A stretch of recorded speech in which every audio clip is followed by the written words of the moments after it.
Hello everyone, welcome back to my channel. Last part में हमें तो पता चल गया कि यूजिन को एक्चुअल में तायंग की और सॉन्गचुन की लाइफ के बारे में सब पता है।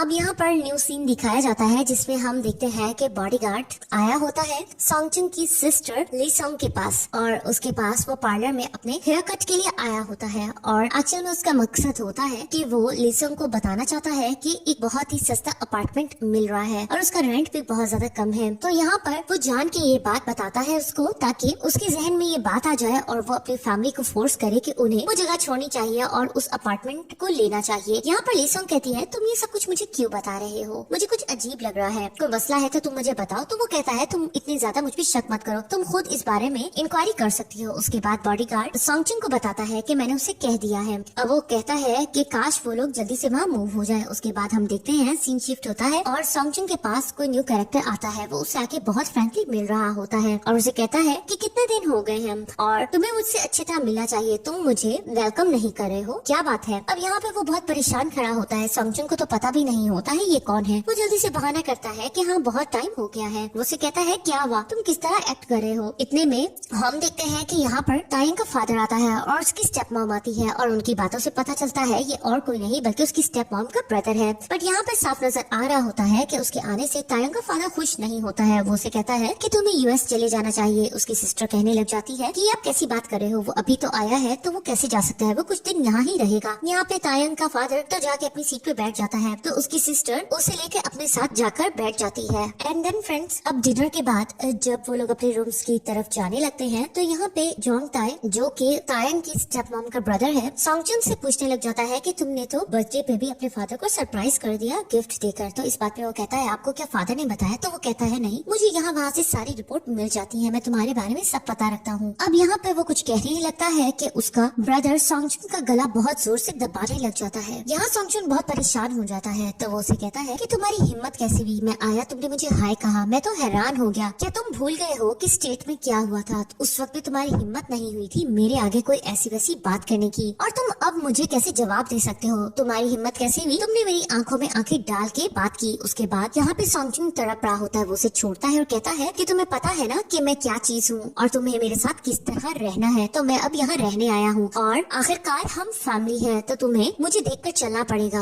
यहाँ पर हम देखते हैं सॉन्गचुन सच में बहुत ज्यादा डरा हुआ दिखाई दे रहा होता है और वो वहाँ से मुस्कुराकर स्केरी लुक देकर चला जाता है। यहाँ पर हम देखते हैं कि सीन शिफ्ट होता है और सॉन्गचुन का फादर बहुत ज्यादा फ्राइड चिकन लेकर आता है और उन सबके सामने रख देता है और कहता है, तुम सबके इस बार में अलग अलग फ्राइड चिकन के बॉक्स लेकर आया हूँ, सब इंजॉय करो। वो बहुत खुश नजर आ रहा होता है। रूम में आकर वो कह रहा होता है कि मुझे इस दिन का कितना इंतजार था, और बाहर सब लोग शॉक्ड हो रहे होते हैं कि आज फादर को क्या हो गया है। यहाँ सब लोग खुश होते हैं कि आज हम अपना अपना बॉक्स खाएंगे फ्राइड चिकन का, और वो लोग एक्साइटेड होने लग जाते हैं। और यहाँ सीन शिफ्ट होता है और यहाँ हमें सॉन्गचुन के फादर को दिखाया जाता है। काम करने की वजह से उनकी बैक पर बहुत ज्यादा चोट वगैरह लगी होती है तो वो बैंडेज वगैरह लगा रहे होते हैं। तो यहाँ पर एकदम से उसे तायंग का ख्याल आता है कि वो इस तरह बात क्यों कर रहा था, उसे आखिर क्या हो गया था। उसकी आंखों में आंसू थे। इतने में उसकी वाइफ अंदर आती है और कहती है कि तुम्हें बहुत ज्यादा चोट लगी है ना। तो वो कहता है, नहीं कुछ भी नहीं है, बस शोल्डर दर्द कर रहा है। एक्चुअल में उसने अपनी वाइफ से भी ये बात छुपाई होती है कि वो डिमोलिशन एरिया में काम कर रहा है। तो यहाँ पर वो उसे कहता है कि मैं स्केचिंग करता हूँ ना तो मेरे शोल्डर्स में बहुत दर्द हो रहा था। तो यहाँ पे वो उसे कहती है, रात भी तुम सोते हुए बहुत ज्यादा दर्द में तड़प रहे थे, कोई बात है क्या। तो वो उसके हाथ पकड़ता है और देखता है उसकी फिंगर कट हुई होती है। तो वो उसे कहता है कि तुम्हारा भी हाल ठीक नहीं लग रहा है।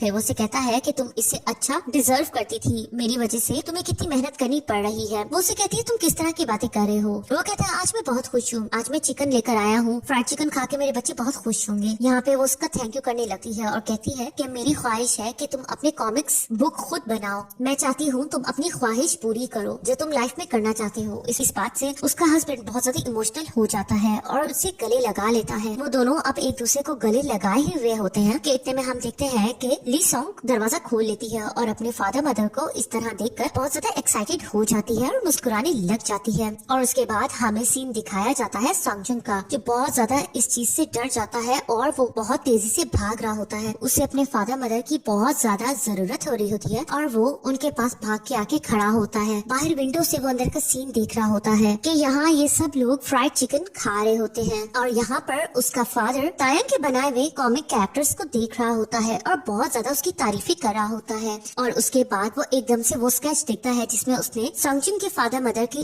स्केच बनाया होता है। वो लोग उसे देखकर कहने लग जाते हैं कि तुमने इतना परफेक्ट कैसे बनाया है। वो उसे कहने लग जाते हैं कि तुम बहुत अमेजिंग हो, हम तुमसे बहुत प्यार करते हैं, तुमसे अच्छा बेटा हमें शायद कभी ना बनता। वहाँ यहाँ पे वो भी शर्माने लग जाता है। इतने में ली सॉन्ग उससे अपार्टमेंट की बात करती है कि मुझे पता चला है कि एक अपार्टमेंट मिल रहा है जो कि बहुत ज्यादा सस्ता है, उसका रेंट भी बहुत ज्यादा कम है। यहाँ पर सब लोग उसे कहने लग जाते हैं कि इतना सस्ता कौन देगा। तो वो कहती है मैं झूठ नहीं बोल रही हूँ, याद है वो लड़का जिसने लैंडलॉर्ड से मेरी जान बचाई थी, उसी ने मुझे बताया है। फिर वो उसका नाम बताती है कि उसका नाम मोंकी है। तो इस बात पर वो कहता है तुम उसकी बात कर रही हो, वो तो तायंग का बॉडीगार्ड है। तो वो लोग सब हैरान हो जाते हैं कि ये सब कुछ तायंग कर रहा है, आखिरकार उसे क्या प्रॉब्लम है, वो हमारे माँ बाप में क्यों पड़ रहा है। यहाँ तायंग को बहुत गुस्सा आ रहा होता है। अब ये लोग उसका मजाक उड़ा के हंस रहे होते हैं और तायंग कहता है कि मुझे तायंग बिल्कुल पसंद नहीं है, तुम उससे दूर ही रहना। वैसे तो मैं तुम्हें बता दूं तायंग भी तुम्हें कभी आंख उठा के नहीं देखेगा, तुम उसके टाइप की हो भी नहीं, उसके इर्द गिर्द बहुत प्रीटी गर्ल्स होती है। यहाँ पे उसकी सिस्टर लड़ने लग जाती है कि मैं भी बहुत खूबसूरत हूँ। अब यहाँ पे बाहर सॉन्गजुन उनका ये सीन देख रहा होता है, वो बहुत ज्यादा अफसोस में लग रहा होता है कि ये लोग सब कितना हैप्पी है और उसके बगैर ये लोग सब कितना एंजॉय कर रहे हैं। वो उनकी हैप्पी फैमिली देखकर बहुत सैड खड़ा होता है, उसकी आंखों में आंसू होते हैं।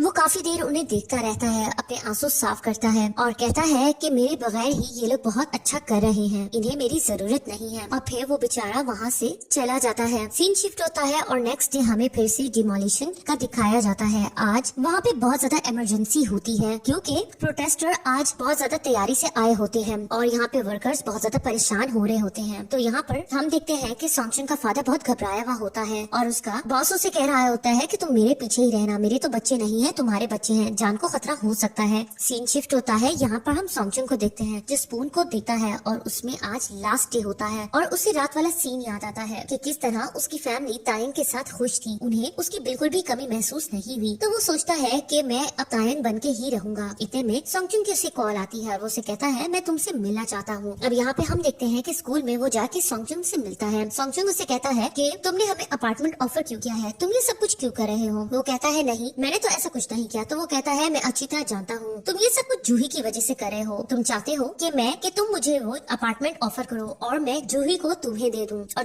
जूही से हार मान जाओ। इस बात पर वो से कहता है कि अगर तुम्हें ऐसा लग रहा है तो ऐसा ही सही है। फिर वो से कहता है कि ऐसी कोई बात वैसे है नहीं, तुम्हें वहाँ पे मूव कर देना चाहिए, ये तुम्हारी फैमिली के लिए है। वो से कहता है ठीक है, अगर तुम चाहते हो कि मैं जूही को जाने दूं, क्या तुम्हें ऐसा लगता है कि क्या वो तुम्हें पसंद करेगी। मैं तुमसे इस बात पे सॉरी करता हूँ, लेकिन मैं तुम्हें ये बता दूं वो मुझे पसंद करती है, मैं इस बात पे कॉन्फिडेंट हूँ, वो तुम्हें बिल्कुल भी पसंद नहीं करती है। इस बात पे सॉन्गजुन कहता है कि ठीक है वो तुम्हें अब पसंद करती है लेकिन वो तुम्हें बाद में पसंद नहीं करेगी। तुम बताओ वो कब तक तुम्हें पसंद करेगी, तुम्हारे पेरेंट्स पुअर हैं और तुम्हारी हालत भी बहुत खराब है। इस बात पर तायंग को गुस्सा आता है और वो सॉन्गजुन को कहता है कि तायंग तुम्हें सिर्फ पैसों की परवाह है, लेकिन मैं तुमसे बहुत डिफरेंट हूँ, मुझे पैसों की बिल्कुल भी परवाह नहीं है। क्या तुम्हें पता है क्यों? क्योंकि मैं सॉन्गजुन हूँ और मैं तुम्हारे ये पैसे नहीं लेना चाहूंगा, तुम मुझे ऐसी ऑफर्स मत किया करो। तो वो कहता है ठीक है, मैं तुम्हें एक रियलिटी चेक देता हूँ। मैंने बहुत से ऐसे लोग देखे हैं जो इस पैसे की खातिर को अपने पेरेंट्स को भी छोड़ देते हैं। वो हैरानगी से उसे कहता है ये तुम किस तरह की बातें कर रहे हो, कौन सिर्फ इन पैसों की खातिर अपने पेरेंट्स को छोड़ना चाहेगा। इस बात पे वो कहता है तुम बताओ क्या तुम सबसे डिफरेंट हो। अगर मैं तुम्हें कहूँ कि पैसों के लिए तुम अपने पेरेंट्स को ट्रेड कर लो और सबसे अमीर पेरेंट्स को चुन लो तो तुम क्या करोगे। तुम दूसरों का छोड़ो, तुम अपना बताओ तुम क्या चॉइस करोगे। यहाँ हम तायंग को देखते हैं जो इस बारे में कुछ सोच रहा होता है और उसके बाद हमें सीन क्लासरूम का दिखाया जाता है जहाँ हम देखते हैं कि सब लोग स्टडी कर रहे होते हैं और सॉन्गजुन यानी कि तायंग की टेबल पर फोन बजे जा रहा होता है। यहाँ पर जूही देखती है कि फोन काफी देर से बजा जा रहा है तो वो जाकर फोन उठाने ही लगती है और इतने में टीचर घबराई हुई आती है और कहती है कि सॉन्गजुन कहाँ है। और यहाँ फिर से हमें सॉन्गजुन और तायंग का सीन दिखाया जाता है। तायंग उसे कहता है कि मैं कभी भी अपने पेरेंट्स को ट्रेड नहीं करूंगा, चाहे मुझे जितना भी पैसा ऑफर क्यों न किया जाए, मैं ऐसा कभी नहीं करूंगा। मैं अपने पेरेंट्स से इस दुनिया में सबसे ज्यादा प्यार करता हूँ, मैं उन्हें ही क्यों ट्रेड करूंगा सिर्फ पैसों की खातिर। वो कहता है तुम मुझे हंसा रहे हो, इतने हाइपोक्राइट मत बनो और झूठ मत बोलो। कौन अपने पुअर पेरेंट्स को पसंद करता है, हर कोई रिच होना चाहता है। चलो तुम मेरी प्लेस को इमेजिन करो, क्या तुम मेरी तरह नहीं बनना चाहोगे, क्या तुम मेरी प्लेस नहीं लेना चाहोगे। क्या हो अगर वो घर, वो पैसा, इवन के मेरे पेरेंट्स तुम्हें मिल जाए तो क्या तुम उन्हें नो करोगे। वो कहता है तुम कुछ भी कहो, मैं कभी भी अपने पेरेंट्स को चेंज नहीं करूंगा। तायंग सब कुछ पैसा नहीं होता है, मैं अपने मॉम डैड को कभी नहीं छोड़ सकता हूँ और वैसे भी तुम्हारे सफोकेटिंग पेरेंट्स से रहने से बेहतर है मेरे पेरेंट्स, मैं उनके साथ हैप्पीली रह रहा हूँ। इससे बेहतर है कि मैं पुअर ही रहूं, कम से कम मेरे पेरेंट्स अच्छे तो हैं, इतने सफोकेटिंग नहीं है। यही मेरा आंसर है, क्योंकि मैं एक हैप्पी फैमिली प्रेफर करता हूँ, ना कि मनी। इस बात पे हम देखते हैं कि जूही भागी हुई आ रही होती है और वो तायंग यानी कि सॉन्गचुन को कहती है कि तुम्हारे डैड की कॉल है, और यहाँ पर वो फोन उठाता है और यहाँ पर उसे पता चलता है कि डैड इमरजेंसी में है। तो यहाँ पर सॉन्गचुन उसे पूछने लग जाता है कि क्या हुआ, वो उसे धक्का देता है। तो यहाँ जूही बताती है कि इसके फादर की हालत बहुत ज्यादा खराब है। यहाँ पे अब सॉन्गचुन भी परेशान हो जाता है और वो उनके पीछे भागने लगता है। यहाँ हम देखते हैं कि जूही और तायंग टैक्सी लेकर रवाना हो चुके होते हैं और यहाँ पर सॉन्गचुन भागे भागे बस अपने फादर के बारे में सोच रहा होता है। उसे बहुत पछतावा हो रहा होता है। यहाँ पे वो सारे अपने बचपन के सीन सोच रहा होता है कि किस तरह वो अपने फादर पे प्राउड फील किया करता था जब वो कॉमिक्स बनाया करते थे। उसे वो सारे हैप्पी मोमेंट्स याद आ रहे होते हैं कि किस तरह उसके फादर हर चीज को सेलिब्रेट करते थे और हैप्पीली उनके साथ रहते थे। एंड देन फ्रेंड्स, बाहर आके वो दिखता है कि जूही और तायंग टैक्सी लेकर रवाना हो चुके होते हैं। उसे कहीं भी बॉडीगार्ड नजर नहीं आ रहा होता है, तो वो अपनी अलग से टैक्सी में बैठ के चला जाता है। बॉडीगार्ड उसका बस पीछा करता रहता है। और यहाँ हॉस्पिटल में हम देखते हैं कि तायंग और जूही जब पहुंचते हैं तो वो देखते हैं सॉन्गचुन ऑलरेडी पहुंच चुका होता है। सॉन्गचुन यहाँ घबराया हुआ हर जगह डैड को देख रहा होता है और फिर हम देखते हैं कि वो डैड को पड़ा हुआ देखकर उनके पास जाता है और उन्हें डैड डैड कहने लग जाता है। उसका डैड हैरानगी से उसे देख रहा होता है। इतने में हम देखते हैं कि पर्दे की दूसरी तरफ कोई पर्दा हटाता है और वो और कोई नहीं बल्कि तायंग के फादर होते हैं। वो इस तरह अपने बेटे को किसी और को डैड कहता देख बहुत ज्यादा हैरान खड़े होते हैं और उसे हैरत से देख रहे होते हैं। यहाँ पर सॉन्गचुन को ग्रैनी का वो लेटर याद आता है कि इस तरह के गोल्डन स्पून के कोई न कोई कॉन्सिक्वेंस होते हैं और वो ये लेटर और को नहीं बल्कि यूजिन पढ़ रही होती है और वो कहती है ये ग्रैनी कितनी इंटरेस्टिंग लेडी है। वो उस लेटर को उठाती है और उसने अपना एक सेफ बनाया होता है, उसके अंदर वो उस लेटर को रख देती है। फिर वो अपना गोल्डन स्पून उठाती है और यूजिन उस गोल्डन स्पून को देख रही होती है और उसके बाद उसे अपने पास के सीन याद आते हैं कि किस तरह उसका फादर ड्रिंक किया करता था और उसे मारा करता था। वो उस पर बहुत ज्यादा जुल्म किया करता था। वो बेचारी एक दिन इतनी ज्यादा मार खा रही थी कि यूजिन भी उसकी मार देख लेती है और यहाँ पर हमें यूजिन का सीन दिखाया जाता है। जो एक्चुअल यूजिन थी वो वाकई में बीमार थी, उसे ल्यूकेमिया था और वो व्हीलचेयर पर बैठी ये सब देख रही होती है। यहाँ पर अब उसे याद आता है कि किस तरह एक दिन मार खाने के बाद जब वो बाहर भागी हुई आ रही थी तो उसे वही ग्रैनी मिली थी और उसने कहा था कि क्या तुम अपने पेरेंट्स स्वाइप करना चाहती हो, क्या तुम्हें रिच पेरेंट्स चाहिए। और फिर वो गोल्डन फूल लेकर यूजिन के पास चली जाती है। यूजिन उसे कह रही होती है कि तुम खा लो। यहाँ पे हम देखते हैं कि सर्वेंट उसे डांट रही होती है कि तुम्हें यूजिन के साथ नहीं खाना चाहिए, उसकी मॉम को पता चलेगा तो वो बहुत नाराज होंगी। अब वो उसे अलग से बोल में खाना देती है